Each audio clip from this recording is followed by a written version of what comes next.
Hi everyone, అందరు ఎలా ఉన్నారు? ఇంకొక ఇంట్రెస్టింగ్ ఫ్యాక్ట్స్ ఎపిసోడ్ తోటైతే మళ్ళీ మీ అందరికి అయితే వచ్చేసాను. ఏమాత్రం ఆలస్యం చేయకుండా పదండి మనం ఈ ఎపిసోడ్ అయితే స్టార్ట్ చేసేద్దాము. This is Amar Swarna and welcome to my channel. Facts లో ఫస్ట్ టాపిక్ వచ్చేసి devil's kettle waterfall. So pronunciation correct రాంగో తెలియదు, నేను డిస్ప్లేలో అయితే నేమ్ అయితే వేస్తాను. ఇది వచ్చేసి యుఎస్ఏ లో ఉంది. లొకేషన్ అయితే ఇక్కడ డిస్ప్లేలో అయితే వేస్తాను. ఇది ప్రపంచంలో ఒక వింతైన వాటర్ ఫాల్. ఎందుకంటే ఈ వాటర్ ఫాల్ వచ్చేసి 2 పార్ట్స్ కి అయితే డివైడ్ అయిపోతుంది. అందులో సెకండ్ పార్ట్ వచ్చేసి ఆ వాటర్ ఎక్కడ పోతున్నాయో ఎవరికైతే తెలియదు. ఒకవైపు వాటర్ ఫాల్స్ నార్మల్ గా పడుతుంటాయి, ఇంకో సైడ్ వచ్చేసి ఒక అన్నోన్ హోల్ లేక్ అయితే వెళ్ళిపోతూనే ఉంటాయి అన్నమాట.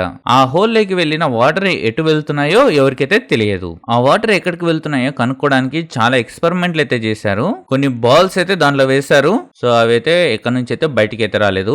GPS ట్రాకర్స్ వేశారు, దాని గురించి కూడా జాడైతే తెలియదు.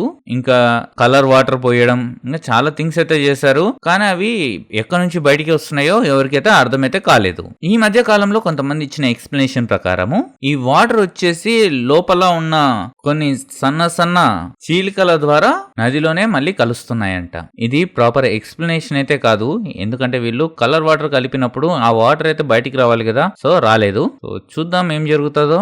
దీని గురించి అయితే మనకు ఏమి ఫుల్ ఫ్లెడ్జ్డ్ ఎక్స్ప్లెనేషన్ అయితే లేదు. సో ఇదొక అన్సాల్వ్డ్ మిస్టరీ. నెక్స్ట్ టాపిక్ వచ్చేసి ఒక గ్రామం మొత్తం అన్ఎక్స్పెక్టెడ్ గా మాయమైతే అయిపోయిందంట. సో దాని సంగతి ఏందో చూద్దాం. ఇదైతే కెనడాలో జరిగింది. 1930లో కెనడాలో ఒక గ్రామంలో ప్రజలందరూ ఉన్నట్లుండి మాయమైతే అయినారంట.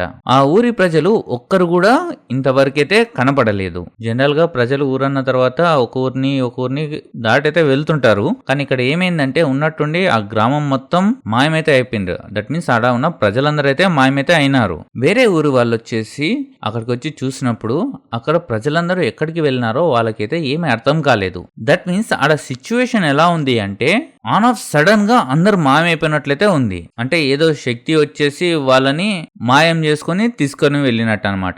ఇంకొంచెం క్లియర్ గా ఎక్స్ప్లెయిన్ చేయాలి అంటే వాళ్ళు కలుపుకున్న అన్నము, దట్ మీన్స్ వాళ్ళ ఫుడ్ అనుకోండి, అన్నం అయితే కాదు, వాళ్ళ ఫుడ్ ఇంకా చేసే పనులు అన్ని అలా ఆగిపోయినాయి అనమాట. దట్ మీన్స్ అలా ఉండిపోయినాయి అంతే. ఇంకా ఇలాంటి సిచ్యువేషన్స్ జరిగితే ఇంకా అందరూ చెప్పే విషయం ఏంటిదంటే ఇక్కడ వీళ్ళని ఏలియన్స్ అయితే తీసుకెళ్లిపోయినాయని అయితే అంటున్నారు. ఇంకొంతమంది ఏమంటున్నారంటే ఏదో సూపర్ న్యాచురల్ పవర్ వచ్చేసి వీళ్ళనైతే తీసుకుని వెళ్ళిపోయిందని అయితే అంటున్నారు. ఇంకొంతమంది ప్రకారం ఈ గ్రామం అనేది ఒక కట్టుకథ అనైతే అంటున్నారు. బట్ ఈ టాపిక్ గురించి క్లియర్ ఎక్స్ప్లెనేషన్ అయితే లేదు. మన నెక్స్ట్ టాపిక్ వచ్చేసి ఐ ఆఫ్ సహారా. ఇంకా పేర్లోనే ఉంది కదా, ఈ లొకేషన్ వచ్చేసి సహారా డెజర్ట్ అయితే ఉంది. సహారా డెజర్ట్ లో ఉండే ఈ స్ట్రక్చర్ వచ్చేసి స్పేస్ నుంచి కూడా కనిపిస్తుందంట. ఇది మన ఐ షేప్ లో ఉన్నందున దీనికి ఐ ఆఫ్ సహారా అనైతే పేరైతే పెట్టారు. ఇది 40 కిలోమీటర్ల విస్తీర్ణంలో అయితే ఉంది.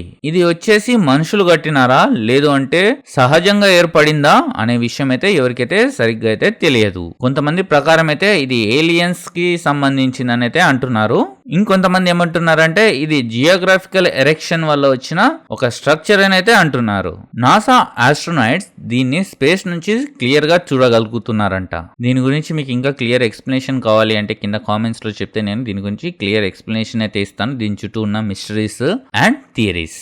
సరే, అయితే మనం మన నెక్స్ట్ టాపిక్ అయితే వెళ్ళిపోదాం. మన నెక్స్ట్ టాపిక్ వచ్చేసి ద సైలెంట్ జోన్. ఇది వచ్చేసి మెక్సికోలో ఉన్న ఒక డెజర్ట్ అయితే ఉంది. మెక్సికోలో ఉన్న మపిమి అంట ఎడారిలో ఉన్న ఈ ప్రదేశం సైలెంట్ జోన్ అని అయితే పిలుస్తారంట. ఇక్కడ రేడియో సిగ్నల్స్ గానీ, సెల్ ఫోన్ సిగ్నల్స్ గానీ, శాటిలైట్ కమ్యూనికేషన్ గానీ పని చేయవంట. ఇక్కడ ఎనిమల్స్ కూడా కన్ఫ్యూజ్ అవుతాయంట. సో ఇలా ఎందుకు జరుగుతుంది అనేది చాలా పెద్ద మిస్టరీ అని అయితే అంటున్నారు. మిస్టరీ అంటే ప్రాపర్ ఎక్స్ప్లెనేషన్ అయితే లేదు. కొన్ని థియరీస్ అయితే ఉన్నాయి. సో చూద్దాం ఆ థియరీస్ ఏంటివో. కొంతమంది అయితే ఏలియన్స్ ల్యాండ్ జోన్ అని అయితే పిలుస్తారు ఈ ఏరియాని. ఇక్కడ మ్యాగ్నెటిక్ ఫీల్డ్ కొంచెం డిఫరెంట్ గా ఉండడం వల్ల ఇలా జరుగుతుందని అయితే కొంతమంది అయితే అంటున్నారు. ఇక్కడ ఇలా జరుగుతుందని ఎప్పుడు తెలిసిందంటే 1970లో అమెరికా నుంచి ప్రయోగించిన ఒక మిసైల్ అనుకోకుండా ఇక్కడ వచ్చి పడిందంట.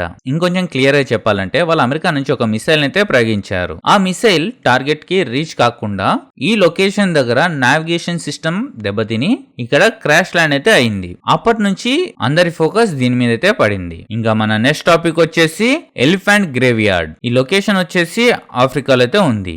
ఆఫ్రికాలో కొన్ని ప్రాంతాల్లో ఇలా అయితే చెప్తారు. ఏనుగులు అవి చనిపోయే టైంకి ఒక ప్లేస్ దగ్గరికి వెళ్ళితే చనిపోతున్నాయి. అది కూడా 1-2 ఏనుగులు కాదు, కొన్ని వేలాది ఏనుగులంట. ఎన్నో సంవత్సరాల నుంచి ఇలా జరుగుతుందని అయితే చెప్తున్నారు. అందుకే దీనికి ఎలిఫెంట్ గ్రేవ్ యార్డ్ అని పేరైతే వచ్చింది. ఇలా ఎందుకు జరుగుతుంది అనేది ఎవరికైతే తెలియదు. కొంతమంది ప్రకారము ఇదైతే కట్టుకథ, కానీ అక్కడున్న వాళ్ళ ప్రకారం అయితే ఇదైతే నిజంగా అయితే జరుగుతుందంట. ఇంకా మనం మన నెక్స్ట్ టాపిక్ అయితే వెళ్ళిపోదాం. పోలాండ్ లో 400 పైగా ట్రీస్ వచ్చేసి కొంచెం వంకరగా అయితే పెరిగాయంట.